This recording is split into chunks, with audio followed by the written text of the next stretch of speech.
n'avons pas réussi à inviter la prix Nobel d'économie de l'an dernier, mais nous allons avoir de ta part un exposé sur ce que représente, ce que signifie cette promotion extraordinaire dans le champ des études économiques. À toi la parole.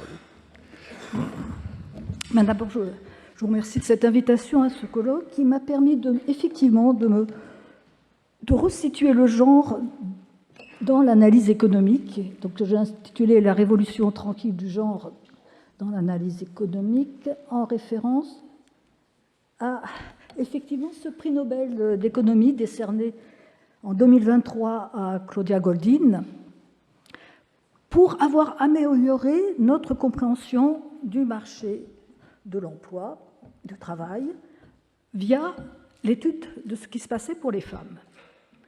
Et alors, elle a eu le prix Nobel toute seule. Ce n'était pas un prix Nobel partagé. On peut se demander pourquoi c'était important de mettre ça en lumière, de distinguer ses travaux.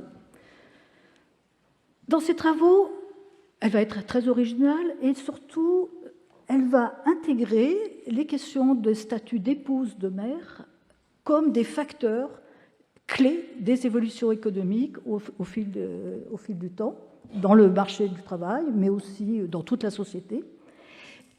Si bien, alors ce n'est pas la première à parler de ça, mais c'est la première quand même à en faire une dynamique totale, et si bien qu'aujourd'hui, en fait, peu de sujets empiriques en économie peuvent faire l'impasse sur la dimension genre.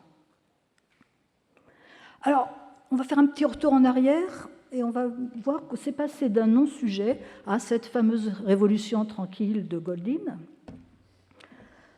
Donc, pendant longtemps, en fait, c'était un non-sujet. C'est un thème qui existait, mais qui était à la marge. La vision des économistes du XVIIIe et du XIXe siècle était assez simple. L'homme était actif, producteur, la femme inactive, entre guillemets, reproductrice. Mais néanmoins, dès le XIXe siècle, ce partage des tâches va être dénoncé comme un non-sens.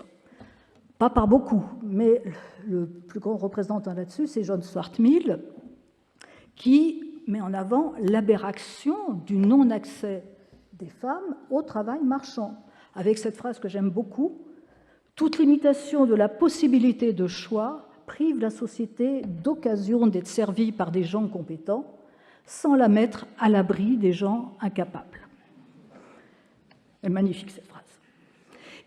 Mais enfin, Stuart Mill était un petit peu isolé là-dessus.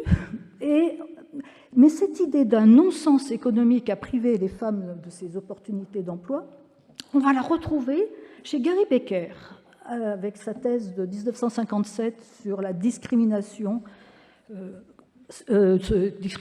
de sexe, de race, etc., tout type de discrimination, avec un modèle, et avec un modèle très fort qui dit « l'entreprise qui est sexiste ou raciste, elle va faire faillite, si le monde est concurrentiel, parce qu'elle va payer trop cher des incompétents et se priver de ressources. » Si bien que la question des inégalités entre les femmes et les hommes a longtemps était dominée par cette question de la discrimination salariale. On est maintenant dans les années 60-70, se développent les bases de données, se développent des moteurs d'économétrie. Et là-dessus, il faut saluer le travail de Haraka en 73, qui va vraiment donner avec Blinder aussi, mais c'est surtout Haraka, qui va donner les outils pour mesurer l'ampleur de la discrimination et donc pour se donner les moyens de regarder s'il y a des progrès. Et alors, sur le terrain, dans l'économie, on a d'immenses avancées de lois d'égalité professionnelle et aussi, on peut signaler la possibilité de class action aux États-Unis, par exemple Walmart, où, en s'appuyant sur, d'ailleurs, l'expertise de Haraka, les femmes ont montré qu'il y avait des inégalités dans les promotions dans cette entreprise au détriment des femmes. Mais, et c'est là que ça devient un petit peu complexe, pour les économistes, toutes les inégalités de genre ne sont pas de la discrimination pure. Et ils vont mettre, notamment Goldin, ils vont mettre en avant des inégalités qui résultent de comportements individuels qui sont eux-mêmes déterminés par des facteurs culturels et sociaux. Et dans les faits, je reviens toujours à Goldin, avec sa Révolution tranquille, ce qu'elle met en avant dans cet article, c'est que la révolution de la pilule, la diffusion des moyens de contraception, donc quelque chose qui est en dehors du marché du travail, va permettre un changement massif du marché du travail, parce que le contrôle du calendrier des naissances va permettre à ces femmes d'envisager des carrières plutôt que des emplois courts, d'envisager pour ces carrières de faire des études longues. C'est la poussée éducative des femmes aux États-Unis, dans les pays de l'OCDE, même dans le monde, va pouvoir leur permettre d'avoir des mariages et des naissances plus tardives et, fortes de leur indépendance économique, pouvoir se permettre des divorces plus fréquents. Et comme les femmes représentent à peu près la moitié de la population, les effets sur le marché du travail de ces changements de comportement individuels, choix d'éducation, choix de carrière, sont massifs. Alors, on les connaît pour les États-Unis, j'ai voulu les illustrer pour la France en reprenant un texte que j'avais écrit avec Pierre Porras sur ce qui s'est passé depuis la fin des années 60 jusqu'en 2015. Donc ici, vous avez, si ça marche, les effectifs de femmes actives entre les deux périodes, le taux de participation des femmes entre 20 et 59 ans. Donc on voit qu'on arrive quasiment à la moitié en 2017. Et avec un impact sur les salaires, sur les revenus salariaux. Alors les revenus salariaux comprennent l'ensemble des revenus perçus une année donnée, y compris les phases d'interruption éventuelles. Et donc ici, on voit qu'on était à 60% sur le secteur privé, on arrive à près de 75% en fin de période. Donc des progrès quand même massifs qui sont liés à ces éducations et ces carrières plus longues. Alors revenons, si vous le voyez bien, à la question du genre dans la théorie économique et le genre de l'homo economicus et comment les économistes donc se sont appropriés ce concept. Alors l'homo economicus, c'est le modèle standard des économistes. C'est très désincarné, c'est un modèle dans lequel l'agent rationnel cherche à maximiser sa satisfaction et fait face à diverses contraintes. Donc il n'a pas de sexe, hein. Il s'appelle homo, mais il n'a pas de sexe. C'est vraiment un simple modèle pour essayer de comprendre ce qui se passe dans les marchés. Alors du temps de Gary Becker, de Rechef, on va quand même un petit peu buter sur cette pauvreté du modèle pour expliquer les comportements observés. Et Gary Becker va le transposer en 82 à ce modèle économique standard. Il va le transposer à la famille, avec l'idée que la famille, c'est une sorte de petite entreprise. Bon, elle ne maximise pas son profit, elle maximise sa satisfaction. Et le père de famille va être le dictateur bienveillant qui va répartir les ressources et les obligations et pour maximiser le bien-être familial total.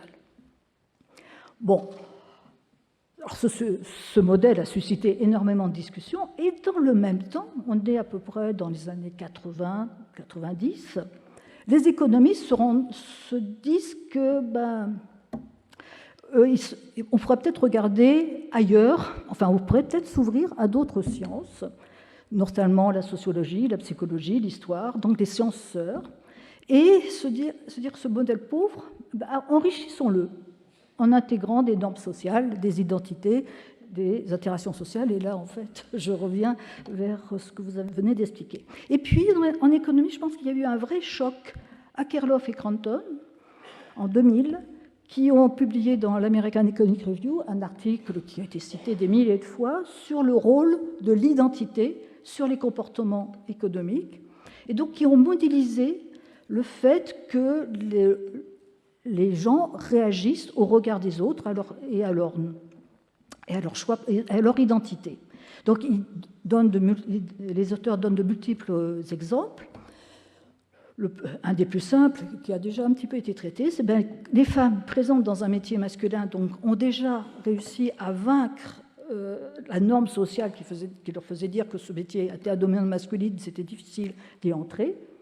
Mais en y entrant, elle porte atteinte à l'image de soi des salariés hommes qui se sentent bousculés dans leurs normes et qui peuvent développer des comportements agressifs et non coopératifs. Et là, je vous rejoins sur votre exposé précédent.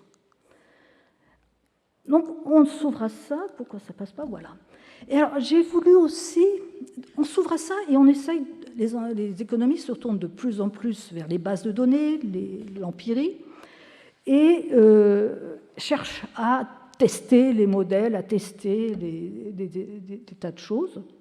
Et alors, mais ils se heurtaient pendant très longtemps à une pauvreté des statistiques qui ne donnait pas parfois des choses aussi évidentes que le genre de l'individu, le sexe de l'individu plus exactement. Alors j'ai repris un bout d'un rapport de Sophie Pontieux de l'INSEE en 2013 sur un rapport qui avait été commandité par le ministère des droits des femmes pour avoir des statistiques genrées. Et au départ, elle fait toute une liste d'indicateurs dans lesquels on ne peut pas avoir la proportion de femmes. Donc, par exemple, la part des pères et des mères en congé parental d'éducation, etc. Et je me suis fait un petit exercice. Je me suis dit, on est en 2024, je me donne 2 minutes pour chacun de ces exemples pour trouver dans les statistiques publiques françaises les réponses. Eh bien, à ma grande surprise, j'ai tenu le challenge, c'est-à-dire que dans l'appareil de la statistique publique, en moins de 2 minutes sur Internet, vous trouvez la proportion de femmes et d'hommes en congé parental, la proportion d'hommes et de femmes au CNU et par section, les violences par sexe, l'hébergement social. Il n'y a que sur la féminisation des professions libérales où ça a fait tic-tac aux 2 minutes. Mais finalement, ça a tenu. Donc, quand même, 2013-2024, on a beaucoup plus de données qui permettent de caractériser ce qui se passe. Alors, plus de données, pour les économistes, c'est le pactole. Et en même temps, les méthodes des économistes vont se transformer, s'enrichir, se diversifier.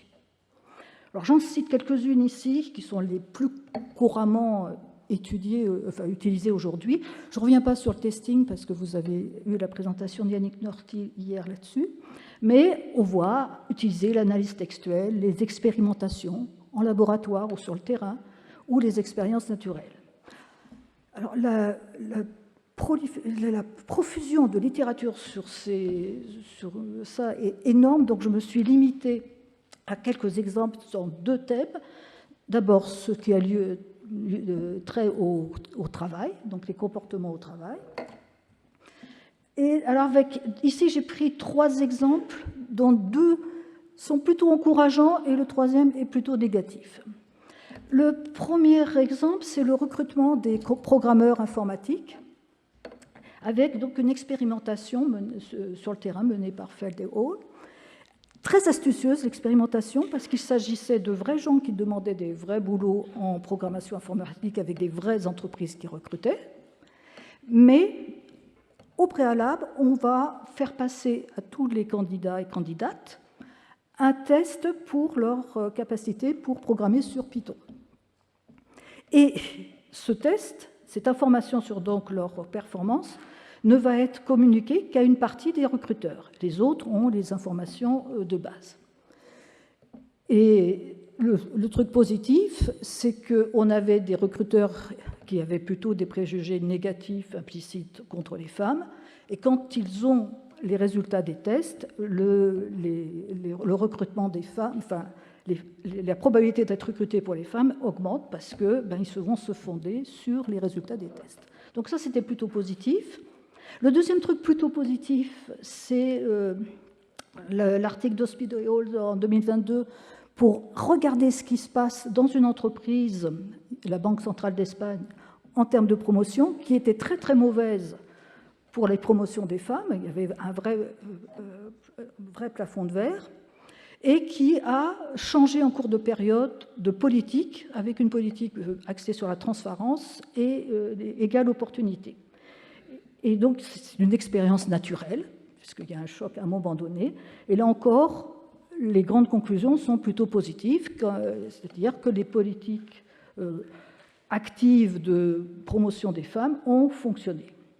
Alors le dernier exemple est négatif, c'est le rôle du climat au travail et des effets des milieux toxiques et du harcèlement. Là, c'est fait par enquête sur le terrain, par le Volker-Kriegner. Et la grande conclusion, c'est qu'il y a effectivement un climat au travail qui peut être extrêmement toxique pour les femmes, surtout dans les milieux très masculins. Et l'autre enseignement, c'est que plus les femmes sont hautes hiérarchiquement, plus elles sont exposées à du harcèlement et à des violences. Donc le climat au travail, à mon avis, ça va être le grand sujet pour les prochaines années. Alors, deuxième champ pour vous montrer la diversité des domaines qu'abordent les économistes sur ces sujets, c'est le travail des élus. Donc j'en ai pris deux exemples, il y en a d'autres, mais ceux-là aussi m'ont paru très symptomatiques. D'abord, Quentin Lippmann, donc en 2022, fait une recherche sur le travail des parlementaires. Et là, il utilise comme technique l'analyse textuelle.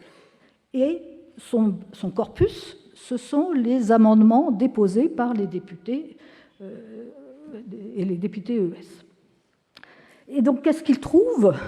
Il trouve que les femmes vont être plus sur les questions d'égalité et d'enfance, les hommes plus sur les questions militaires. Mais moi, ce que je trouve encore plus intéressant, c'est que sur la majorité des sujets, il en distingue une cinquantaine, il n'y a pas de différence de thématiques entre les femmes et les hommes. Donc là, une application d'analyse textuelle. Et enfin, dernier exemple où c'est plus indirect, puisqu'il s'agit de l'effet du genre des enfants sur le travail des hommes politiques, des hommes, donc sur le vote des élus. Et le constat la mesure qui a été faite, c'est que les élus au Congrès américain 97-98, qui ont au moins un enfant, s'ils avaient une fille, ça augmentait la probabilité qu'ils votent en faveur des droits des femmes, surtout en ce qui concerne les droits reproductifs, qu'ils soient républicains ou qu'ils soient démocrates. Donc là, c'est un effet des filles sur le travail des pères. Bon, quand je vous dis tout ça, on a l'impression que les économistes, ils ronronnent, ils ont plein de trucs à montrer, à démontrer, d'expérimentation, et que petit à petit, tout va s'améliorer. En fait, non.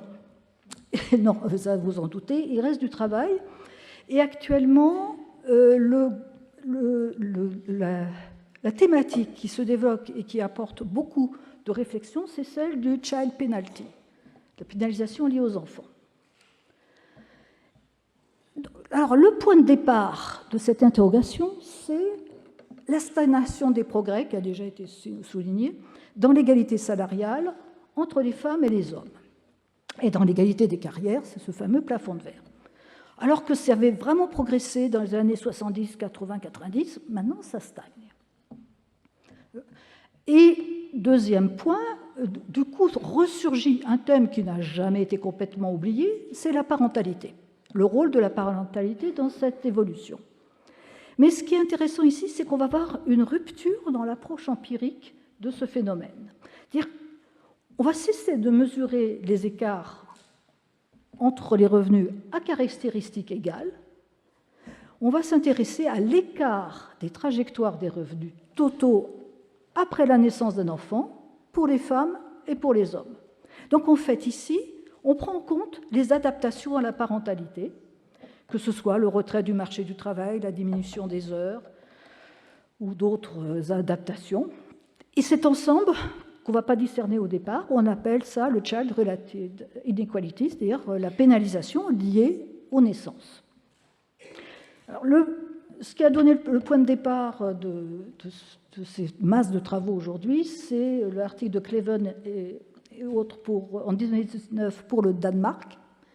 Alors ici, pour lire les choses facilement, donc ici vous avez la progression des salaires. Le trait rouge, c'est la parentalité, c'est l'arrivée de l'enfant, du premier enfant. Ici, c'est l'écart, c'est la progression des salaires d'une année sur l'autre des femmes avant qu'elles aient un enfant ou celles qui ne vont pas en avoir sur la période. Là, on va comparer ce qui se passe pour celles qui ont un enfant ou le père qui a un enfant par rapport à ceux qui n'ont pas eu cet événement. Alors pour les pères, c'est simple, rien. Pour les femmes, eh bien, celles qui ont eu un enfant se voient une pénalisation d'environ 20% à long terme au bout de 10 ans. Donc on compare des femmes à des femmes qui peuvent avoir un enfant plus tard. Mais là, c'est vraiment le choc de la parentalité. Et quand on regarde ce qui se passe, ce qu'ils ont fait sur l'ensemble des inégalités au Danemark en 80 et 2012, donc ça c'était toujours en termes de revenu total, c'est-à-dire y compris les périodes de retrait du marché du travail. Bon, on voit une décroissance sur la période des inégalités. On voit la part des inégalités dues à des écarts d'éducation devenir beaucoup plus petite. De même, les inégalités résiduelles liées au CSP, à la sectorisation, etc. Et en fait, ce qui ne bouge pas et même qui a tendance à augmenter, c'est ce qui est relatif à la parentalité et qui représente la quasi-totalité de l'écart des revenus au Danemark aujourd'hui. Alors vous allez me dire qu'en est-il pour la France? Pareil. C'est-à-dire ici, ça c'est donc avec Pierre Pora, donc c'est un article où on a regardé l'évolution des revenus totaux sur le marché du travail français, c'est exactement la même lecture, donc le décrochage, il est de l'ordre de 30%, et quand on le décompose, il vient de retrait du marché du travail, de diminution du temps de travail, le passage à temps partiel, et surtout, et à long terme aussi, du moins de progression des salaires horaires. Alors, quelles explications de ce phénomène nouveau, là, enfin, c'est pas nouveau, mais qui devient si important pour comprendre les inégalités entre les femmes et les hommes sur le marché du travail? Ben là, c'est du travail en cours. Hein. Alors, certaines explications ont déjà été explorées et réfutées. La première, dans la lignée de Becker, c'était de se demander s'il n'y a pas un avantage comparatif au sein du ménage qui expliquerait que ce soit la mère qui se retire et non pas le père. Et là, ça a été réfuté par Cortés et Pan en 2023. Plus surprenant, on pouvait se dire, c'est aussi peut-être une question de politique publique, d'insuffisance des moyens de garde, d'insuffisance des places en crèche. C'est encore débattu, mais la plupart des travaux concluent que non, ce n'est pas ça. C'est-à-dire que lorsqu'on ouvre des crèches, elles vont être remplies, mais ça va être par des mères qui déjà travaillaient et qui vont changer de mode de garde, et ça ne va pas avoir d'impact sur le taux de participation des femmes au marché du travail. Donc ça marche pour l'Autriche et pour la France également, on a le même résultat. Donc on en arrive à se demander, mais alors pourquoi? C'est-à-dire, quelles sont les explications qui sont en cours de réflexion, de validation empirique? C'est vraiment on est là aux frontières de l'économie du genre. Alors il y a la question, bien entendu, des rôles, des normes sociales, mais ça a l'air plus compliqué que ce qu'on pensait, à savoir que oui, les femmes qui se rattachent à des attitudes plus traditionnelles vont effectivement moins participer au marché du travail, mais ça n'a pas l'air de jouer au moment de la parentalité. Plus largement, on se demande s'il n'y a pas aussi une question d'évolution sociétale par rapport à la révolution tranquille que décrivait Goldin, à savoir qu'il y a maintenant une demande accrue de temps parental, un recours accru à l'allaitement maternel, et donc il y a un joli papier de Kuzemko et Hall qui avance l'hypothèse et qui l'atteste qu'il y aurait eu une sous-estimation des conséquences économiques de la maternité par les générations récentes de femmes par rapport à la situation de leur mère, donc les enfants du baby-boom, qui avaient bénéficié donc, de la contraception et de d'autres visions de la parentalité.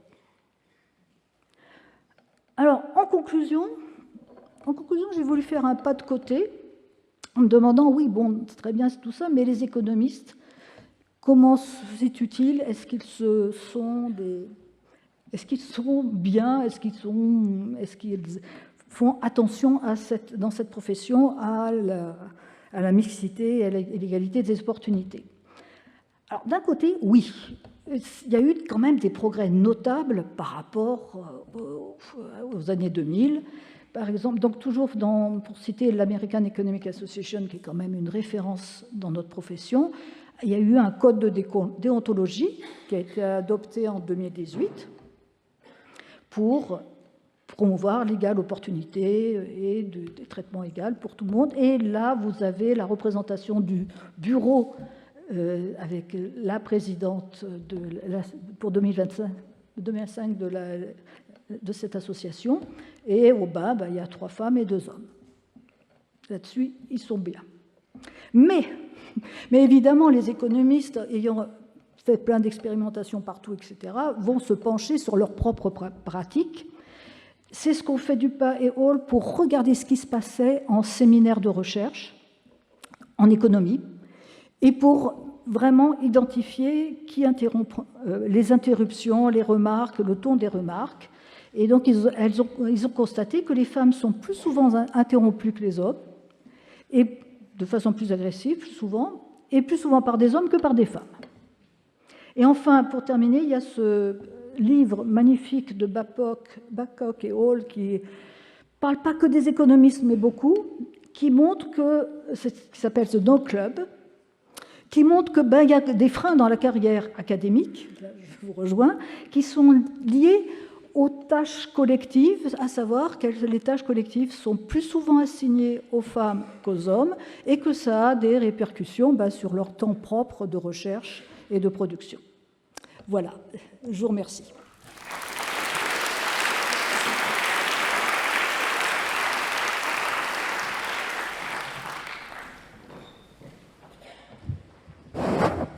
Merci Dominique pour cet exposé qui ajoute encore à nos connaissances. Et on se dit, mais sans doute que vous êtes déjà en rapport, que tous ces exposés, les auteurs, les autrices de ces exposés, s'ils ou elles se mettaient en rapport, s'ils pouvaient travailler ensemble, ça ferait une contribution formidable, parce qu'on se dit que la sociologie, l'économie, etc., sont complémentaires, comme tu l'as très bien souligné au passage. Alors, en toute rigueur, je devrais distribuer à égalité les prises de parole entre hommes et femmes. C'est ce qui se fait, d'ailleurs, dans certains congrès, colloques. On dit, voilà, il va y avoir autant de questions posées par des femmes que par des hommes. Et puis, au bout d'un certain temps, les femmes ayant épuisé leur lot de demandes, il y a encore plein d'hommes qui demandent et on ne leur donne pas la parole. C'est ce qui se passe dans un certain nombre de congrès. Bon, c'est un peu compliqué d'introduire cette règle en cours de route. Donc, qui veut prendre la parole, femme ou homme ?